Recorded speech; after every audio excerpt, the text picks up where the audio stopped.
Hi, my name is Mwinga with an extra I, and welcome to my character creation walkthrough. And this is the second part of my walkthrough creation. If you haven't watched the first part, please consider going through before you come to the second part. Uh, I'll put the link in the description below or at the end video tile, which will be probably like that corner or this corner. I don't know. Yeah. So if you're not subscribed, please subscribe, leave a like. You can also comment. If you need any suggestions on future videos, just let me know in the comment section. So for this part, I only create a base mesh for the purpose of getting my proportions right, because I've always had a problem with creating proportions, getting the right proportions. I usually use an image, so this time I thought I would challenge myself and go ahead without just by eyeballing them. I'm still using references, so I use my desktop as my main working PC, then my laptop for reference images.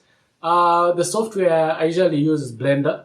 For the references, I use what's it called again? It should be PureRef. Yeah, it's PureRef. That's what it's called.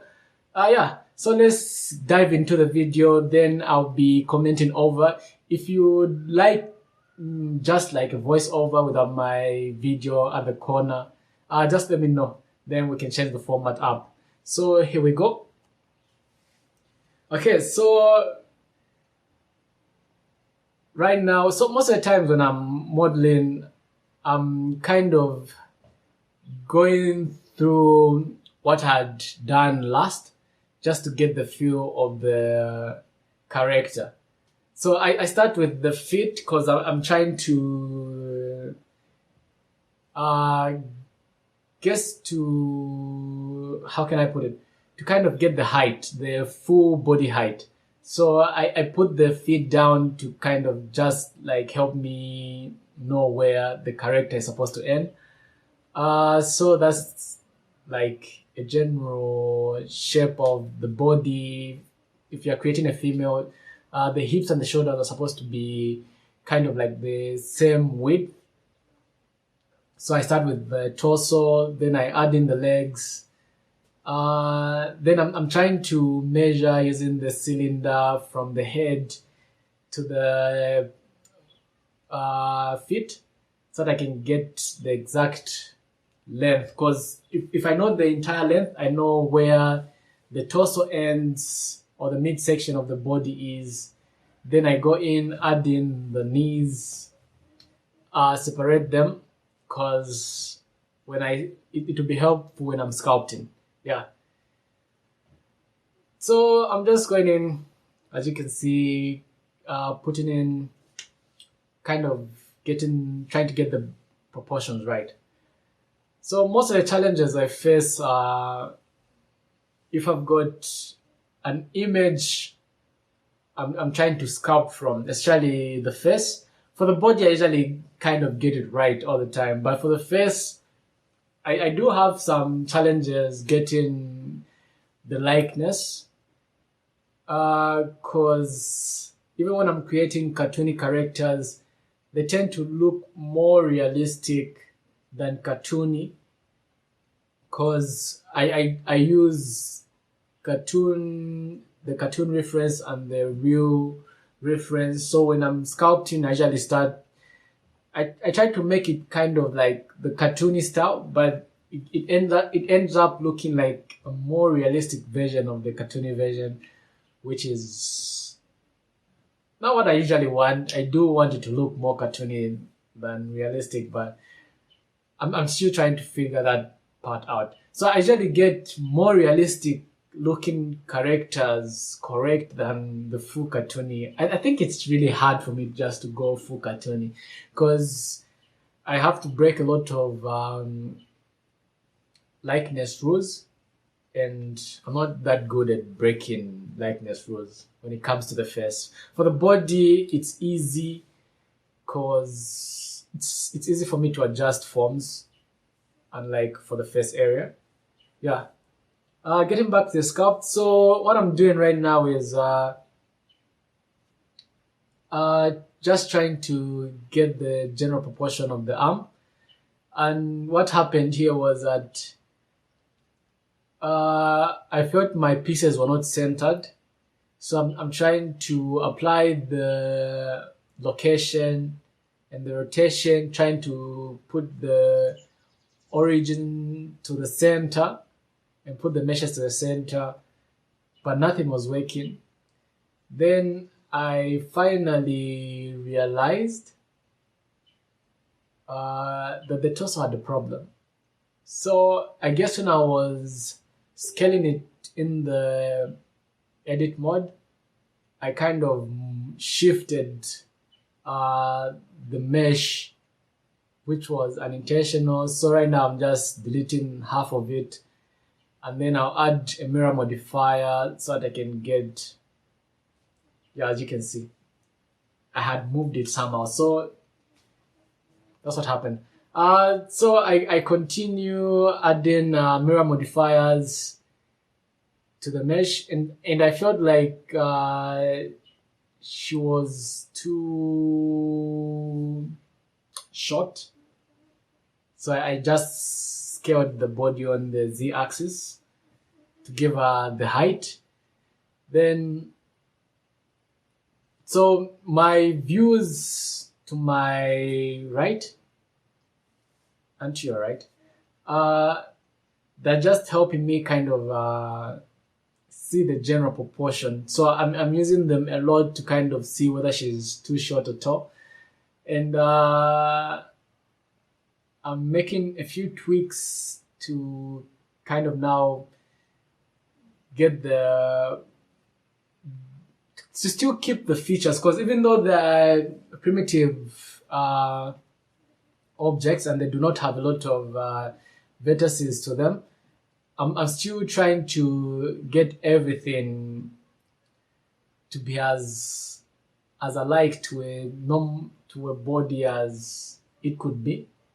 For the spheres, it's easy because I've got a lot of vertices on them, so I'm able to push and pull them to kind of get a general idea of how the proportion is. So right now I'm just trying to put the pelvis area and the butt section.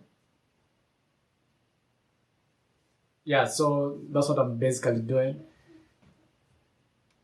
So for this kind of work, it usually takes me 3 days to create a full character. That's for production. If I'm working on an ad, I have to work quickly because I've got a deadline to beat. But for projects like this, I usually give myself enough time to make the character look as good as it may be. So I usually take my time. So there are times where I've done a character for months. Sometimes it's within a week minimum. So for this one, I don't know how long it's going to take me, but I'm planning on finishing like this week. Then next week I can try doing the retopology, because I have to also edit the videos and the like. Yeah, so right now I'm just adding in the arms. Oh, not the arm. Yeah, the arms and the fingers. So I think this would be the best way for beginners to start. Unless you're really good at sculpting, I think you would actually get. But this would be the best way to go about creating the proportion. So the reason why I'm going through this method is that I'm back at that learning phase. So I'm just trying to teach myself new ways of actually going about creating a character. So there's one which I usually do, which is the one I mentioned, box modeling. But this one, just for the fun of learning, I decided to use this method. So even when it comes to sculpting and going about the whole character creation. Yeah, I'll change up some styles of how I sculpt and go about the whole character creation process. Although I've already decided how I'm going to create my hair, whether it be mesh based or it's going to be the blender hair method. Is it called spline? I don't know. Yeah. So I go in, I start working on the shoulders. I think at some point I kind of uh, drag it down again because I feel like the shoulders were too high. So I kind of moved the whole torso down just to give her the long, slender neck. Yeah, right there. It was kind of bothering me. Yeah, so I go around, look at it. Yeah, I think I'm almost done.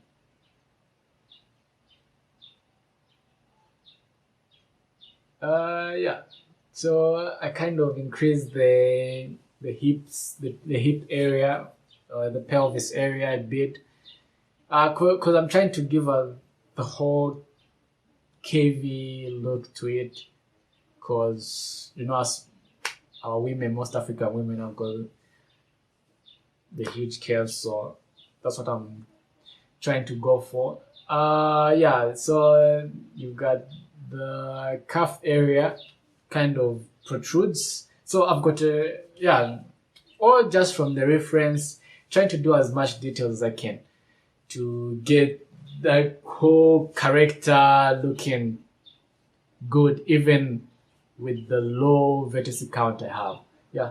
So that marks the end of this video. If you've got any questions, just let me know. I'll reply as fast as I can. Any other videos you'd like me to do, just let me know in the comment section. Like I said, if you're not subscribed, please subscribe, like, follow. To make my content more interesting, you can have suggestions and I can look them up